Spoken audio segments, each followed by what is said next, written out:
It kind of, it's nice. It's like, it reminds me of like dream of Genie, and like a genie's gonna pop up and, sprinkle her magic dust, and then everyone automatically gets a 5 on the AP exam. I kind of like that. That's the vision I have in my mind. Okay, so you guys all have access to this outline, but the things that we're going to kind of zoom in on is these kind of arguments that you create from bucketing, quote unquote bucketing, aka categorizing your documents. And then also oops, my screen decided to freeze on me. This portion here on contextualization, where we focus on the global, regional, and local situations of whatever historical process that you need to argue. Okay, so we're going to zone in on those two things today. Context is worth a point, and your thesis is worth a point on the DBQ. So if you can do them really well right off the bat in your intro paragraph, you've already gotten 2 points. So you're already on your way to success. I mean, Mr. Zucker, didn't you say the average of a DBQ is like 1 point something? It's like relatively low.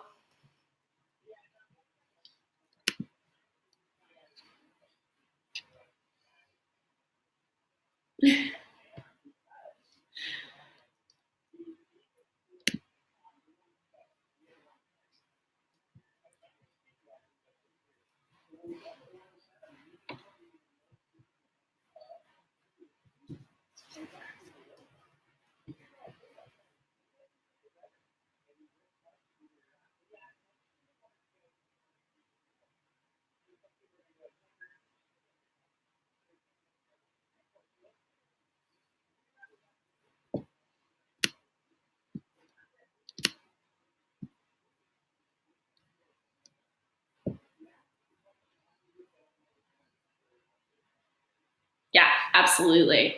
So context, I feel like, is where you get to kind of show your historical prowess. You get to show like your historical superhero, and you can really have fun with it, because this is where historians get to really build the world of which the prompt is asking you about. And so I always like to draw the the analogy that, like, when there's a Disney movie, like think Aladdin, right? When you're kind of coming into the world of Aladdin, they set you up with the location. You know where you are. They're setting you up with some of the characters. You know who those characters are. You might not know the full story, but you know the setup, you know the stage. And so think about that whenever you are writing your context. You don't want to just drop your reader into a situation where they don't know where they're located. They don't want to just wake up in the middle of a situation and not know the characters that they're playing with, because that disorients them, and it takes away from your argument if you want to make it more practical. So there's that. Okay, so this is the definition on the AP College Board rubric. So they call context. The response must relate to the topic of the prompt, to broader historical events, developments, or processes that occurred before, during, or continue after the time frame of the question. This point is not a word for merely a phrase or a reference. So I know that's a lot of like College Board mumbo jumbo, so we're going to try and break that down. Oops, I actually have to click. So when you get like a comparison DBQ, sorry, I was teaching Gov today. When you get a comparison DBQ or question or prompt, they're asking you to take A and B and relate them, okay? When you get a contextualization question, or when you're contextualizing throughout your essay, they're asking you to take A, the prompt, the issue, and they're asking you to describe the B and the C that surrounds the A. Okay, so kind of this picture. So this example kind of refers to like geography. So say you have 3 separate civilizations. What is the geographical context of those places, of those civilizations, that would allow you to relate them? Here's another kind of example. This is in terms of like time, so periodization.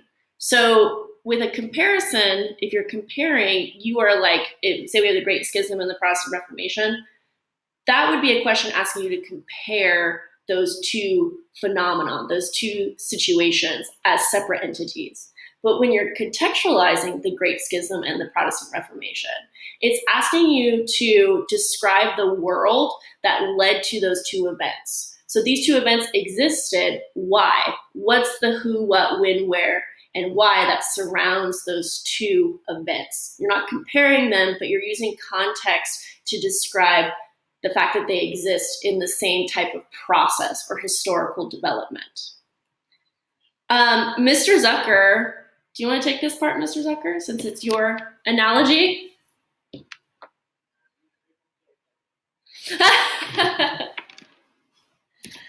That's totally fine.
Absolutely.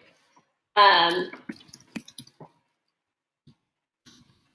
answering a question. Actually, I'll just say it out loud now that I'm here. I think Lucas, you asked a question about like causation essays because I used comparison as that question. And to kind of like fit into what Mr. Zucker is saying, you know, causation is you demonstrating your understanding of causes and effects. So with contextualization, you're still describing, I think your question was like, what does that mean? I have to provide a lot more causes in my context? And it's kind of like yes and no. You still have to describe causes and effects throughout your essay, and contextualizing throughout your essay is still ideal. But in the context that would be in your intro paragraph, you're kind of describing the world that led to the historical situation at hand. So it's not just causation; it's just a bunch of context. That's a little too simplified. Yeah, of course, of course.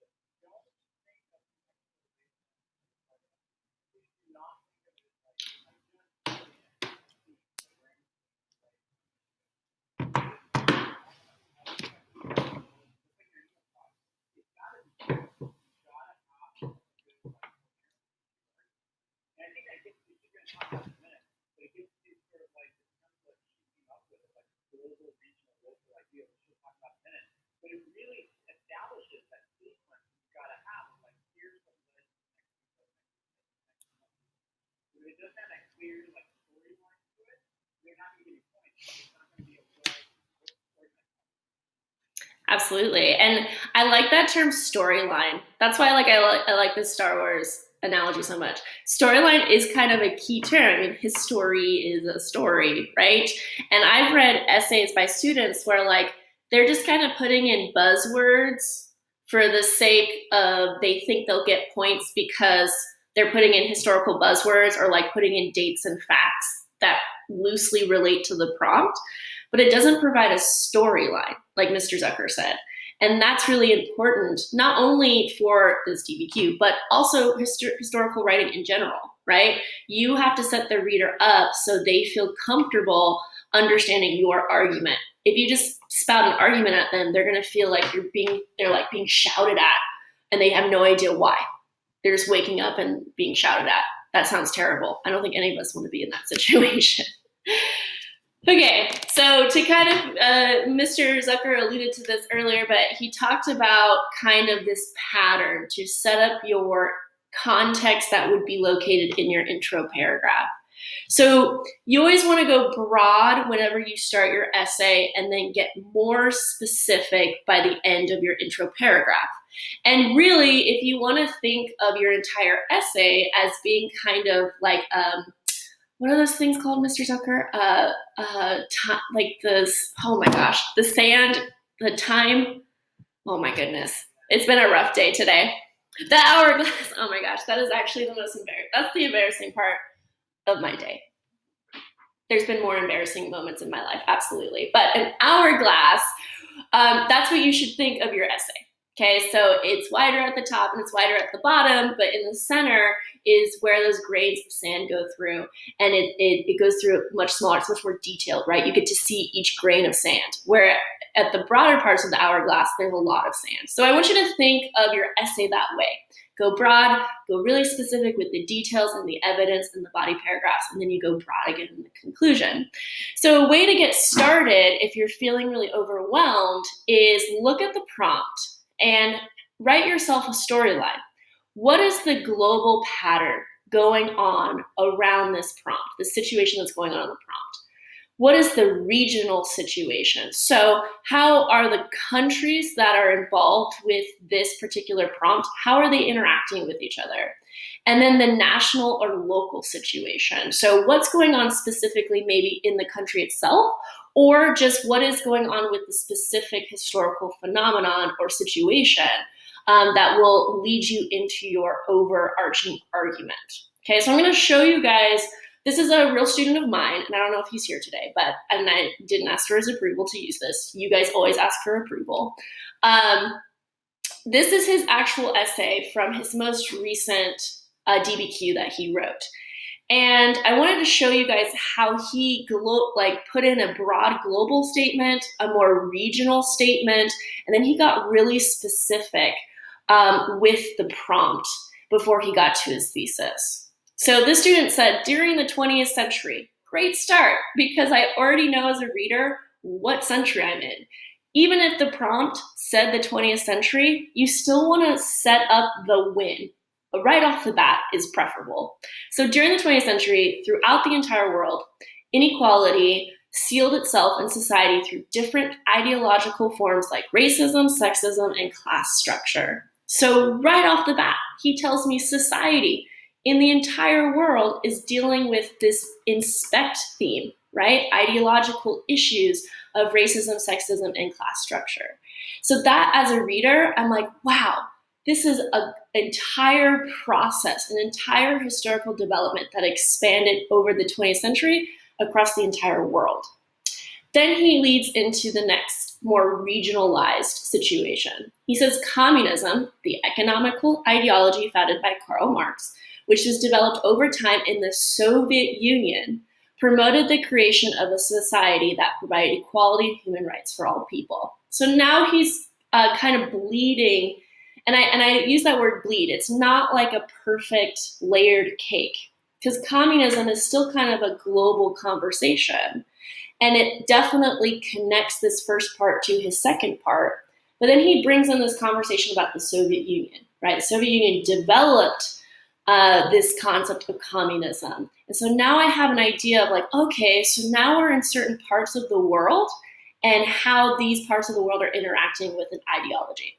So then in his more localized or more focused situation, he says women in places like Cuba and Romania were not being treated with respect or given opportunities for work and food.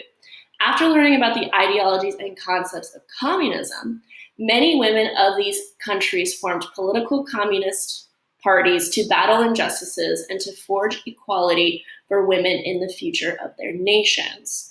So now he's brought in some examples that I know he'll probably expand on, because I'm like, as a reader, why is he focusing on Cuba and Romania specifically? And then he also is connecting the issues of communism and sexism back to his other two processes that he already discussed. So he's like, hey guys, here's this broad ideology issue.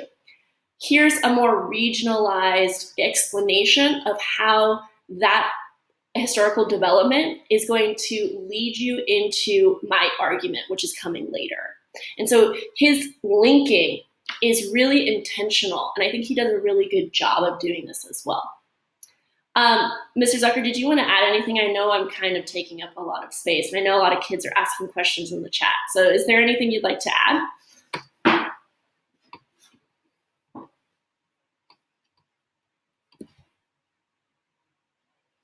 Stop it.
That's awesome.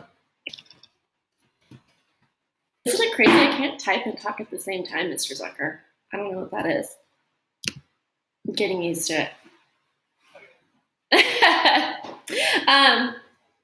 Yes. I have no excuse. I don't know what that is.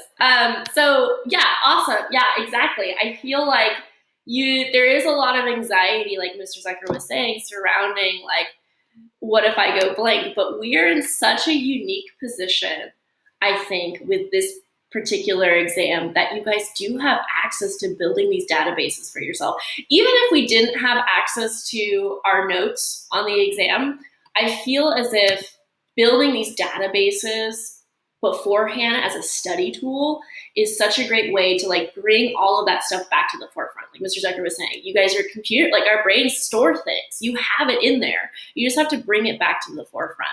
And you guys can totally do that. And I think building these databases is a great way to do that. Okay, so we're talking about theses now. Okay, so that's how you contextualize. Think of it in those terms. A couple of you guys in the chat were talking about like, would it be a good idea to like start pulling in global, regional, and local inspect themes or situations and like put them in a Google Drive? The answer is yes, absolutely. I really recommend going through all of the learning objectives for this entire class and relating how many global, regional, and local situations and processes can you come up with in your study groups and put them together so you guys can A, study for them, but B, on the day of, you can say like, oops, there I got it. I already have my global process for, trade routes from 1200 to 1450. I can just pick that out right now. So a lot of you guys were talking about that, and I think it's a great way to do that. So when you have your thesis statement, you should, before you even get to your thesis statement, you should have read your documents and you should have already started to categorize them. So Mr. Carbajal, Mr. Kleinman on Tuesday talked about those buckets, right? And I know for my students, we use the buckets as well. And so I like to use the analogy that the documents are like little like water droplets that you need to drop, or like you can use jelly beans or whatever, or hot Cheetos, whatever. And you assign each one a category. And so you drop them into the buckets that are similar. So if they're M&Ms, okay, you would put all the yellow M&Ms together because they all have the same argument or the same claim, so to speak.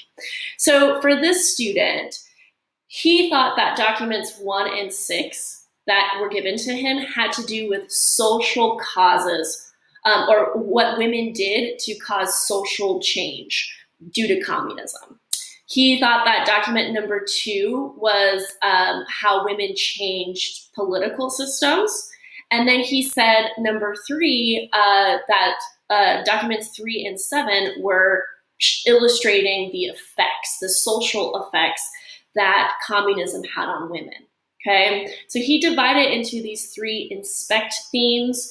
They all have a really similar cadence to them. They all have to do with women, and he separated them into 2 causes and 1 effect. Okay, so his was like very methodical. I recommend doing that as well. You can go a lot of different places with your arguments. Obviously, you do it based on your analysis of the documents, but sticking to inspect themes and sticking to what the prompt asks you to do, like in this case, the prompt was a causation question, that's kind of how you should set up your thesis, okay? So what I show my students is this thing called a chicken foot. Now, I usually have my students put a counter thesis last. You can put your counter thesis first, okay? And in a moment, Mr. Zucker is gonna go over his formula of how to have like a really effective counter thesis with the other 2 claims. But should be kind of your structure. You wanna think of your thesis as like a 3-pronged chicken foot, okay? So the leg of the chicken foot is a restatement of the prompt, okay? And by the way, you need to restate the prompt. Okay, like you need to actually show that you're referencing the prompt with your claims. You can't just not reference it because again, assume the reader doesn't know anything, okay? So you're gonna restate the prompt and then you would have your 3 claims here. Now we use this term counter thesis, but that's really not the correct way to describe it, but it is the thing that's different than the other 2 claims. So for this case, a student, he had a social causation, a political causation, and then his third thing that's different that he's going to use for his counter perspective is the social effect. So he chose to separate it by cause and effect. And so that's his 3 prongs here. So Mr. Zucker has a really great formula of kind of really emphasizing what a counter thesis is, because counter thesis is really, I hate that word, it's so stupid. But Mr. Zucker has a really good way of helping you guys remember how to set up that thesis so it's really, really, really strong with all of your claims, even with the counterclaim. Mr. Zucker.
Mm-hmm.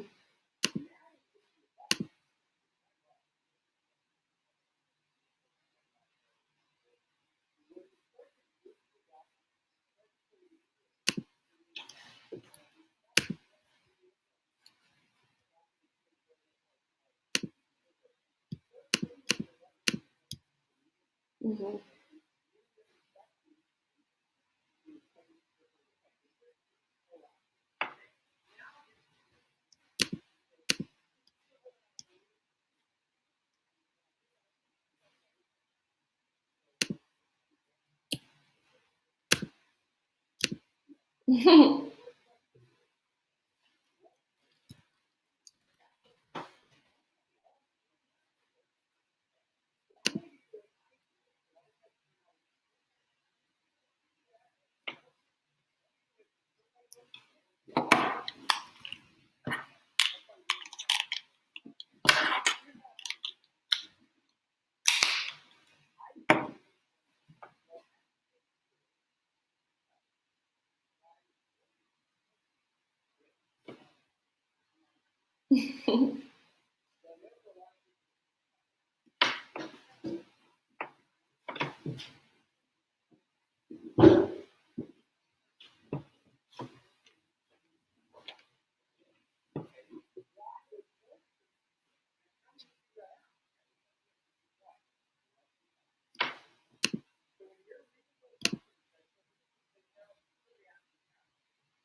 All right. Is this the yeah? This is the prompt, correct?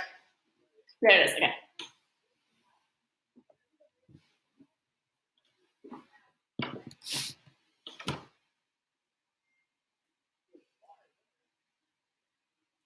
Okay.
Oops. Sorry.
Yeah, awesome. I know a couple of you guys in the chat were kind of talking about this like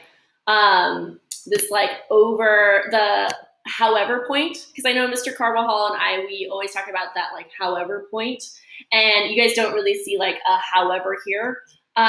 That's okay. Like the however point is just kind of like a way to help you guys structure in your mind like where your counter thesis should be. So like Mr. Zucker with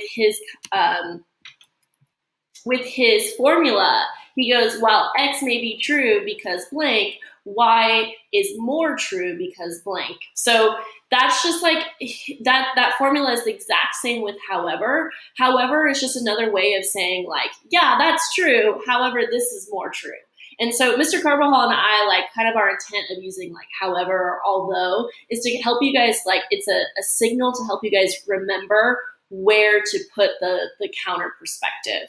So some of you guys were kind of like, where is it? I don't see that. But don't get bogged down in the details. The however is just kind of an indicator for you guys. Okay, it's just a formula we created.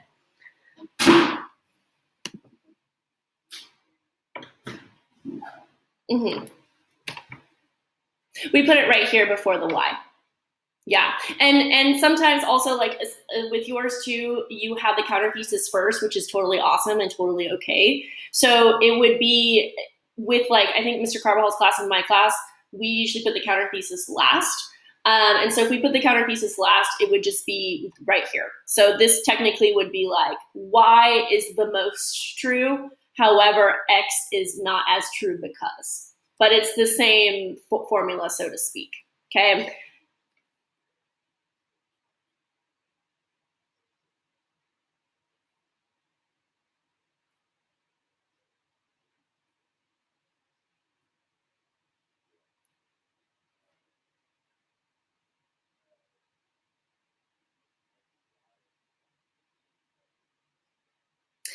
Totally. And I think it kind of depends on what you're arguing, Gabe. Like, I feel like a lot of the prompts that we focus on in class, it does allow for it to be like, here's X and Y, and then Z's also, like, Z's another thing that existed. And a lot of the times in the format and the structure of an essay, it makes sense to kind of put the like, here are my two real arguments, here's another argument that exists, but it's just not as strong, or it just maybe it's not even like an argument that's not strong. I don't even want to put that. It's more of like this existed also.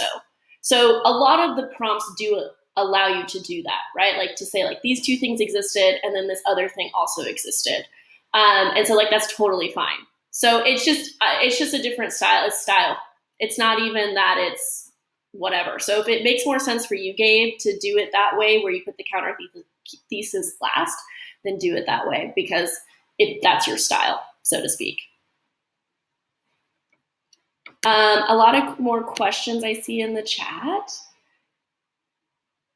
Yeah, Zucker's in order of importance, however, is a different structure with a different indicator. Yeah, I think that's a really great way of explaining that, Dane. Absolutely. So order of importance is one style, and then another one is just kind of like a different indicator. Totally. I think that's a really great way of saying that.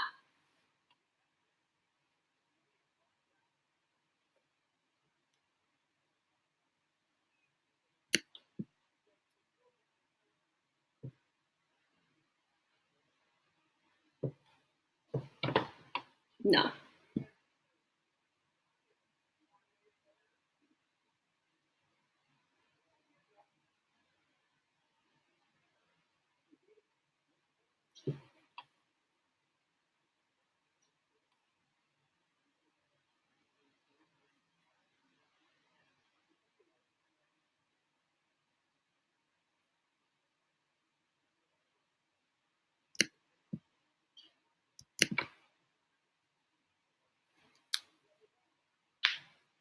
And honestly, sometimes it comes down to grammar. I know this isn't an English class, but sometimes I've had students who are like, I just can't fit into this formula, Miss Burkholder. Like, I can't do the counter thesis last. It just makes more sense to do what you guys see on the screen right now. And I'm like, do it. Because sometimes it's not even so much, right or wrong. It's just like a grammar thing. And sometimes you have to go with the way of the grammar for it to make sense. That's why we take our English classes. Absolutely. Okay, so let me show you guys the thesis statement of the student. So we're going back, and I saw someone in the chat say, like, what is the overall structure of the intro paragraph? And so what it is what you see right here on the screen.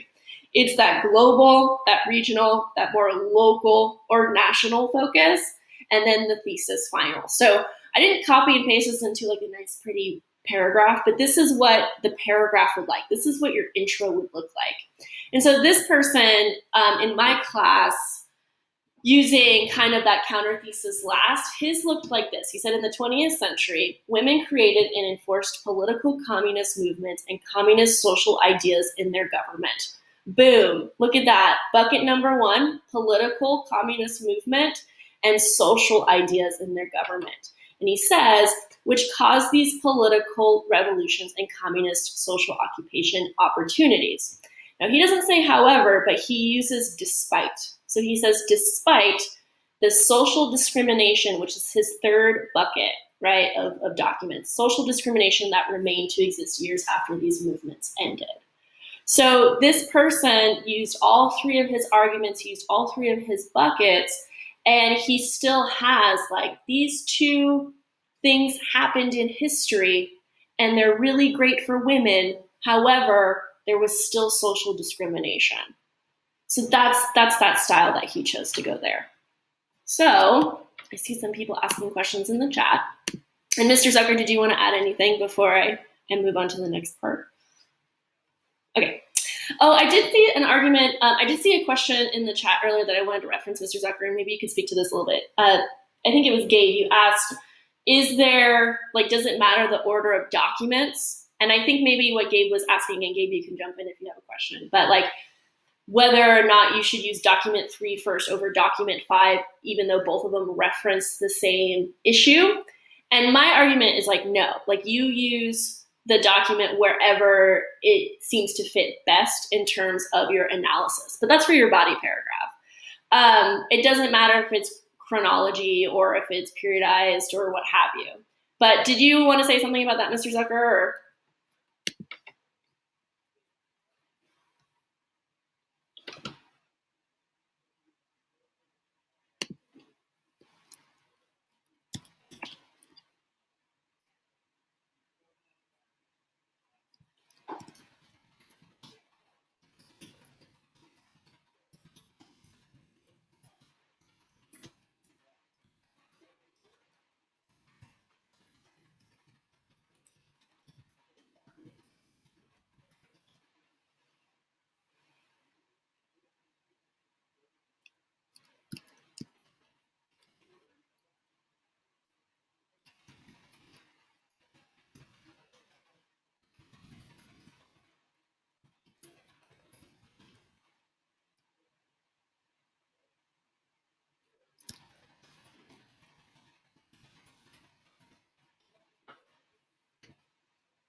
Okay. Mr. Zucker, I have a question. So we originally, when we planned this, guys, we were going to have you guys break off into groups and practice writing a thesis statement. Mr. Zucker, is there a way to put them into groups on Zoom automatically? Okay. Okay.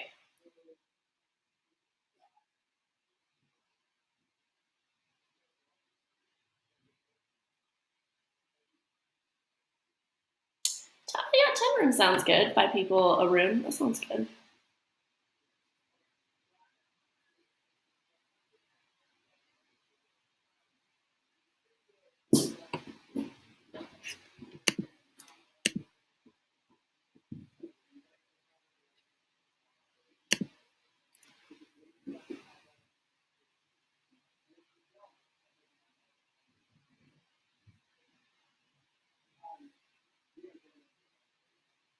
No, we haven't. So I was going to use the same prompt that I just realized that we just gave them a thesis statement for. So, mm,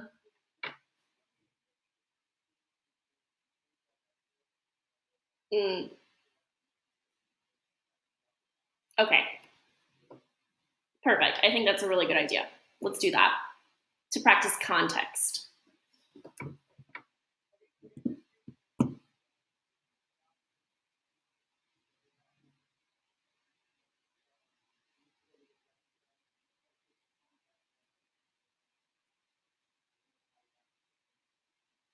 Perfect.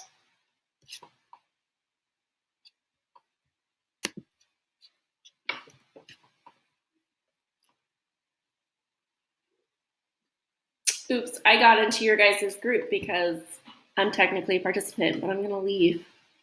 Do you guys have any questions before I leave? Okay. So you need to create a document. So you're going to create a document and you're going to, using that prompt, you're going to create the contextualization. So you're going to create the global, the regional, and the more localized national context for that thesis statement, or excuse me, for that prompt. Okay.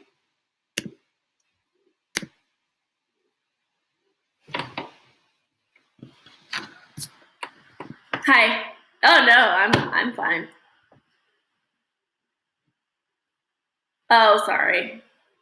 Everyone left my breakout. Uh-oh. John, what happened, man? Everyone left my breakout room, so it forced me back to the main room. Oh. So your whole group, his whole group ditched him. It wasn't you, it was that they're done and they're leaving. I get it, because it's 10 minutes to 8. I get it.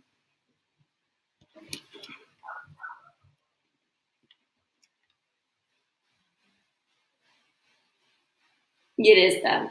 It is them.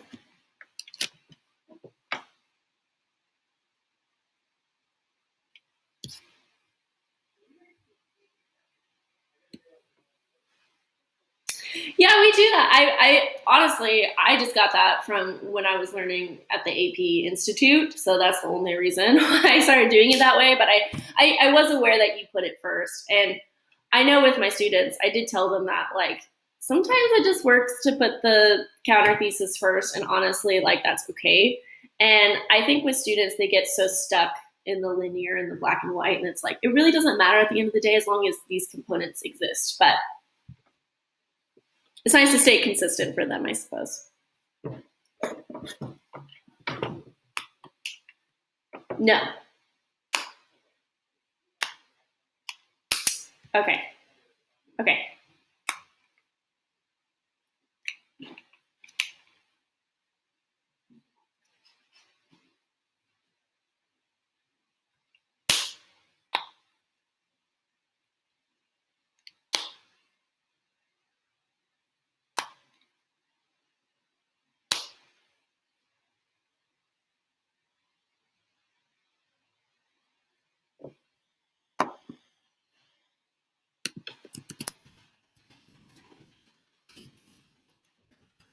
Yeah, what's up?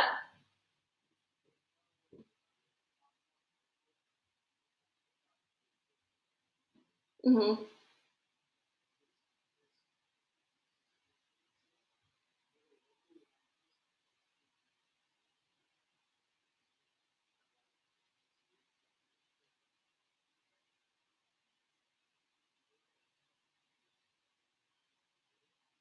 Oh, okay. Good question. So, what you kind of want to do, that would be reserved for your thesis. So, for the more national or localized, what it's asking more is what were where were Christians and Muslims geographically? And Mr. Zucker's here, so maybe he can focus on this. Where were they geographically that would lead them to be interacting with other cultures? And then put in something about why they have some sort of reservations about, or non-reservations about, trade as well. And then that would lead you into your thesis. So Mr. Zucker, and this is kind of a hard question with that prompt, so maybe you can contribute to this.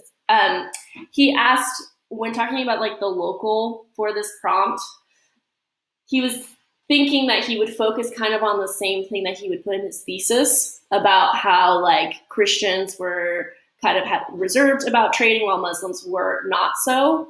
And my kind of way of describing it was you want to kind of describe why they were that way. And you might want to even talk about like Christianity and Islam as maybe as ideologies and religions to kind of lead us into your thesis as well. What do you think, Mr. Zucker?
Okay, of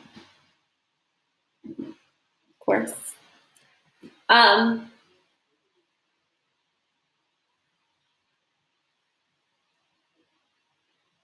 hey, Vincent, did you have a question or are you just done? Oh, oh well. Oh well.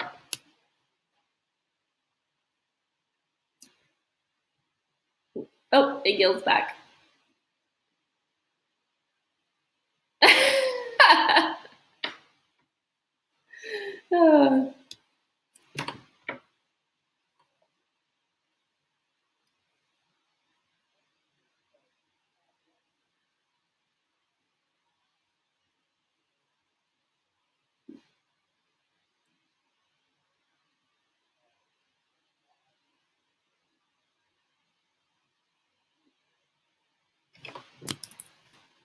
Yeah, what's up, Vincent? Oh, the prompt is the one that we were going over about the evaluate the extent of the attitudes that Christians and Muslims had. You can, yeah, it's the one that you can also find it just on the PowerPoint presentation that's on the landing page. Yeah, of course.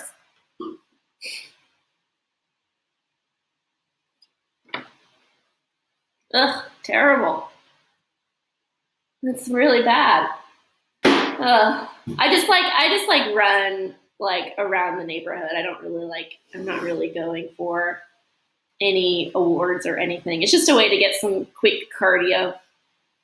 Today was just really bad. I was like so discouraged. I like went on the same route I always go on, and the whole time I was like, I can't do this.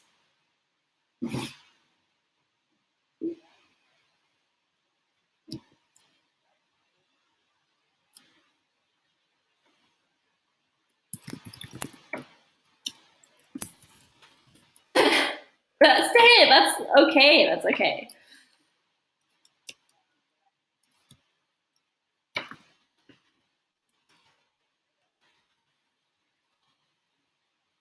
Yeah, I know. I actually enjoy running in the heat more than the cold. There's something about the cold that like hurts my body. But today was like, I don't know. I think maybe I just didn't get a bad night. I didn't get a good night's sleep either. Yeah, yeah. No, I just like was tired. Like, yeah, just didn't sleep well. But that always happens at the end of the week. You notice you get kind of burnt out by the end of the week. So,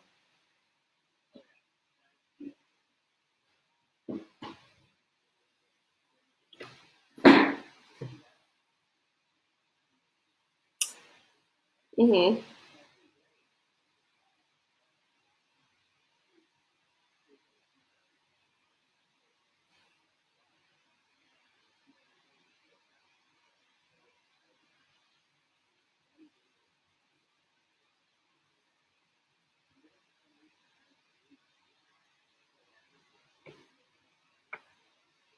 hmm. Oh my gosh.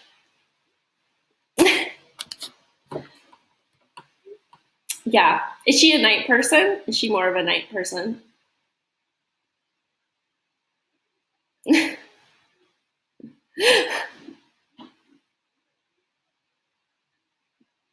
Mm.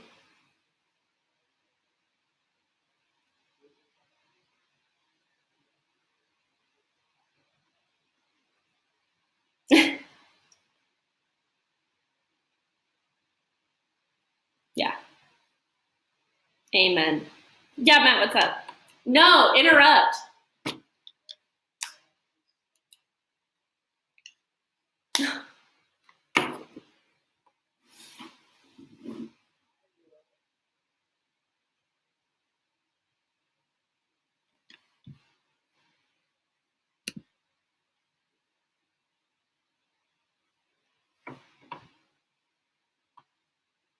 Ezra, are you there, Ezra?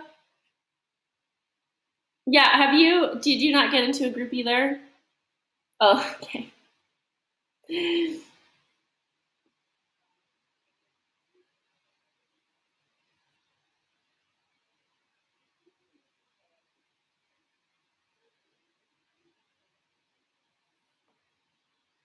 Oh, people are coming back. Hmm.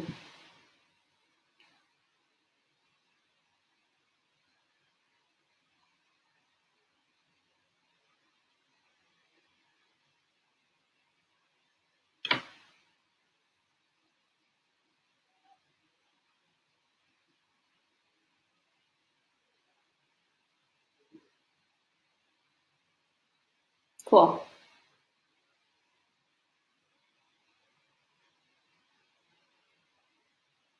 Yeah, yeah.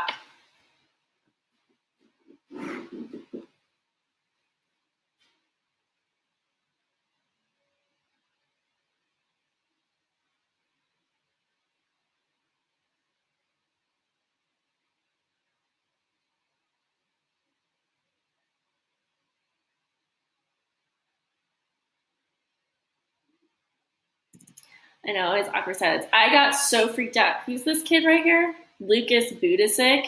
Budisic. I just saw that person sitting behind you and I thought it was a real person. And I was like, did you know there's a person behind you? Because it's terrifying, but it's him. I get it. Very meta. Very meta.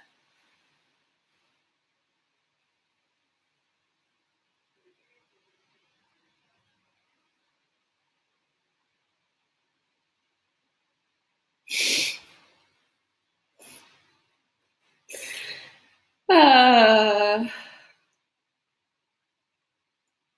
hey, Owen.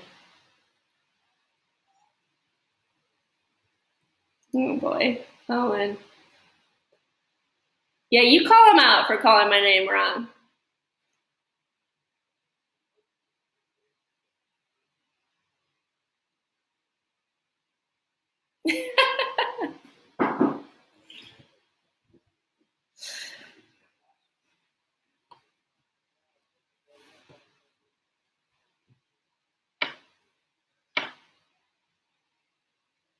All right. Is everybody back, Mr. Zucker?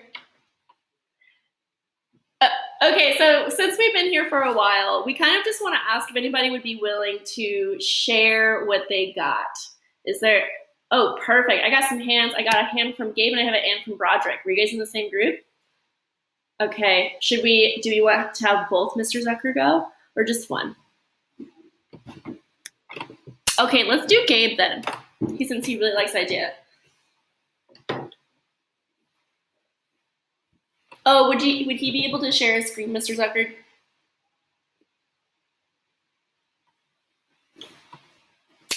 Well, while Mr. Zucker's doing that, Dane Utley asked a couple questions about like what is the wording, what's the phrasing in terms of on the prompt that would refer to a different historical thinking skill. And I think it was a really good question because sometimes we're like, is this a cause and effect question? Is it a comparison question? And so it's a lot simpler than you guys think. They say cause and effect. They say causation. When it's comparison, they say similarities and differences sometimes. Change over time changes, which includes continuity. Okay, so it's not, you don't need to overthink it. Okay, it's pretty much in the name. But it's a good question, dude. Okay.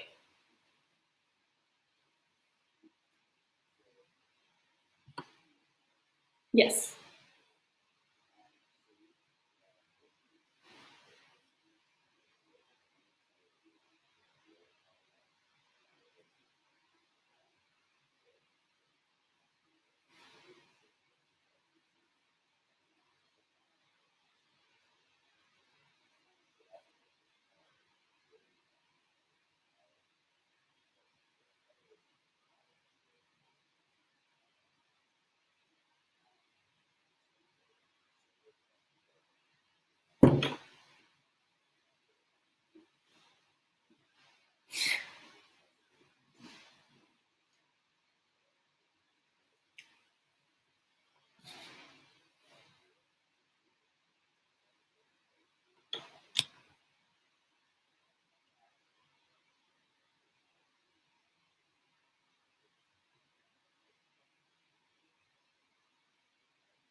Perfect.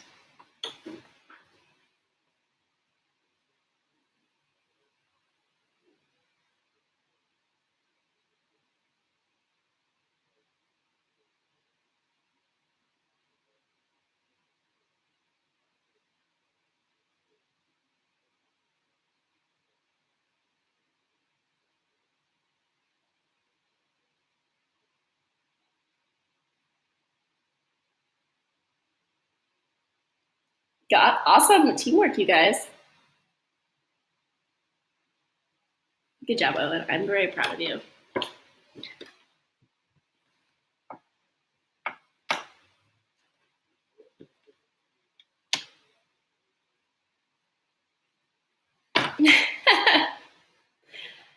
Absolutely. Okay, so that was really good, you guys. And I also like Broderick. I like your addition to that. And it seemed like you guys had kind of similar structure, similar global, regional, and local structures. What I like about what you guys did is you also still focus within kind of the inspect themes. Like I still understand that you're talking about economics. And I think Mr. Kleiman always talks about this with his students. It's okay to be explicit.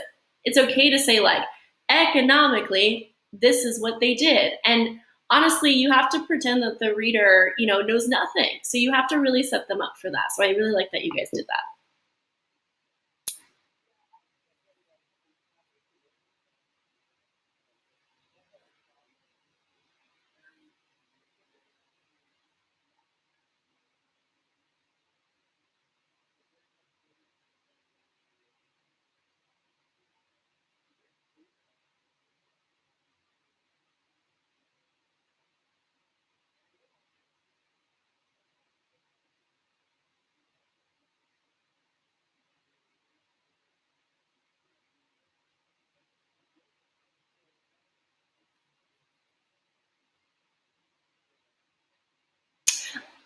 Yeah, good work.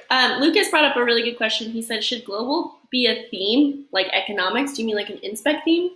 I'm assuming. And then regional be a feature of that theme. So like trade, really great. And then the local should be something that relates to the prompt more specifically. And you don't want to get so specific that you're making your argument, okay? Because that's your thesis. But in essence, yeah, you want to have something that's a little bit more focused and relates more to the historical topic at hand that relates back to the prompt a little bit more. That's a good way of describing it. Would talking about Muhammad be specific in context? Yeah, it would be. How do you separate local contextualization from a body argument? That's a good question. I wouldn't say that you would separate it. It would be expanding. You'd expand on it in your body paragraph. Would you agree, Mr. Zucker?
Absolutely. And that theme would get more specific and more detailed in your body paragraphs. So, you're just kind of stating kind of an overarching detail that relates to the theme, the overarching theme. And then when you get to your body paragraphs, you would expand on that with the details. So they're kind of one and the same. One's just an expansion of the other. Pasha says, do you think there is enough to happy each document and put them into buckets, or no? Yes, I think that each document has all the happy. Yeah, there should be purpose, there should be bias, there should be POV, there should be a summary, there should be context in every single document. Yeah. Lucas says, also for regional, can we talk about the locations, like Europe versus Arabian Peninsula, and how those locations were either key or not so important in the global trade at the time? Yeah, totally. I don't see why not.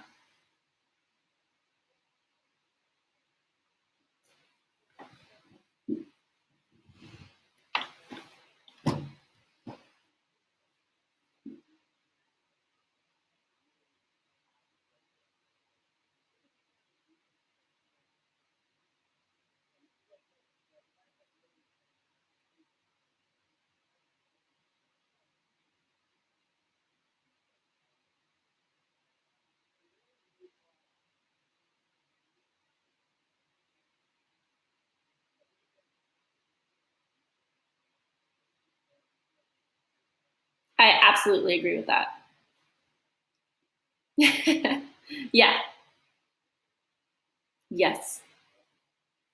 I would love it if you shared it with me. I love stealing all my students' stuff so I can use them in examples.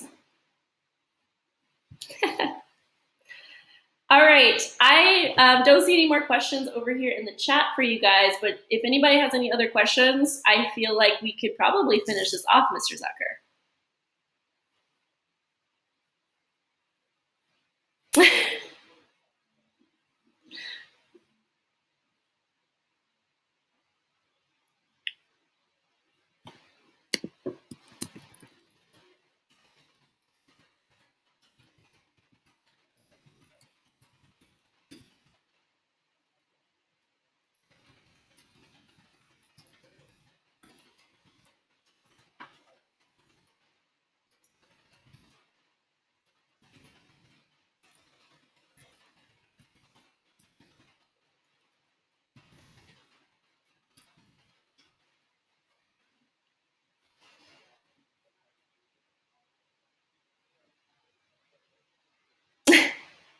Yeah. Yeah.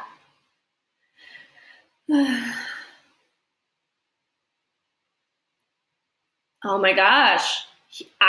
Wow. That should be his new name. Jay-Z.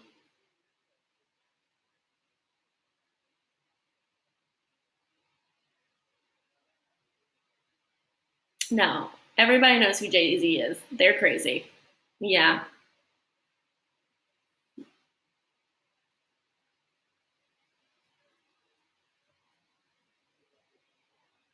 Oh, because Paige, Burkholder, and James. I get it. That's good. I like that. Yeah, that's cute. That's cute. I'm into that. That's great. Exactly.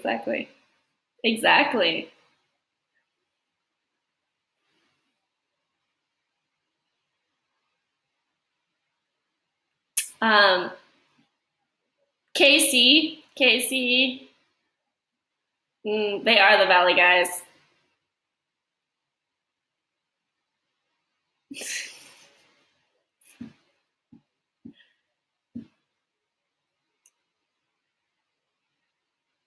Yes, I.